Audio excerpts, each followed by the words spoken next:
you're somewhat of a boxing historian. Your favorite fighter is Terrible Terry Norris, right? Yeah. Okay. Kell Brook's favorite fighter, Sugar Ray Robinson. Yeah. Fights like Norris. Can you just draw a little comparison how your style compares to Terry Norris, and what do you see in Kell Brook? Terry Norris was the real comparisons deal. to Ray Robinson's style? With Terry Norris, I think he would have went undefeated if he was just boxed. Terry Norris had a lot of dog in him, and Terry Norris liked to stand there and fight, just like the fight with him and Iran Barkley. When Barkley beat him and hurt him, I think he stopped him in the first fight.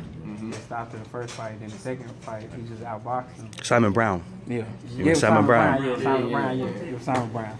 Simon The Brown real in the beast. first fight, he beat him. In the second fight, when Terry Norris is just moving and outboxing him, and basically using his mind and skills, and I think with me, that's the same thing too. Like, I want the knockout. I want to get in there sometimes, and I know I can outbox somebody, but I want to get excited. I want the knockout. Sometimes I just want to get dirty, and sometimes I don't need that. I can just box. There's a lot of things before. Boy, he's not gonna fight when he don't have to. So, do you see any Ray Robinson in Kell Brook style? Nah. I mean, Ray's, Sugar Ray Robinson is a different fighter from Terry Norris. Ray Robinson is a GOAT. I mean, I see a style probably heart-wise, but skill-wise, I can't compare him to Sugar Ray Robinson at all. How much respect do you have for him for doing GGG and then Errol Spence right after that? Just from a boxing fan's perspective, that's kind of crazy, isn't it? I mean, I respect him for the Triple G fight, but a lot of people do it for various reasons. You got a lot of guys, if you love money, you're gonna jump up and fight somebody at 160 for your highest payday. So. Any takeaways from the Sean Porter fight being that's probably his most notable victory on his resume? Yeah. Like, what do you remember that fight, and what do you see from that fight that you can take away?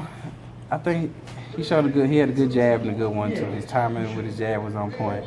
He was catching shine coming in, and then he was coming in, then he held him too. He showed his physical strength too to hold Sean. Sean's a physical guy too, for him to hold him and be successful holding him, showed a lot. So. Is Sean stronger than you? Is he going to be able to hold you like he held Sean? I think we have different styles. I'm not a guy that just jump in there. Right. I work my way in with my jab, my 1-2. And I can step back if somebody tries to hold me. But there's different styles. But I don't think he'll be able to hold me. And if he does, hopefully, the ref will intervene. So EJ, one of your other greatest assets is your patience. Yeah. Before you took out Mundu with I think it was a hook, uppercut, hook. Yeah. You had heard him like 20 seconds before. Yeah. Instead of jumping right on top of him, you remain calm and you set him up for that. Now you're fighting on the road in front of 19,000 screaming people or whatever it may be.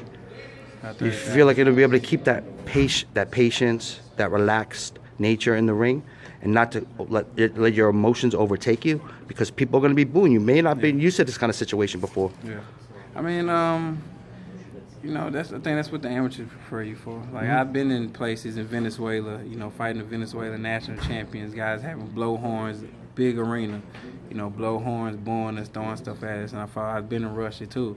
Fighting the Russian national champion, everybody in there, they're sitting down for our national flag and they booing us and stuff like that. So, I've been in hostile territories, with big arenas with, fighting their national champion, and they take amateur box serious because that's their Olympian. Olympians are different from, how we take Olympians and how they take Olympians overseas. So I've been in those hostile territories, but of course it will be different. Being a pro and going, 12 rounds, but I think I'll take it well. You just call Ray. Ain't no other sight in the game, 'cause see the boxing voice.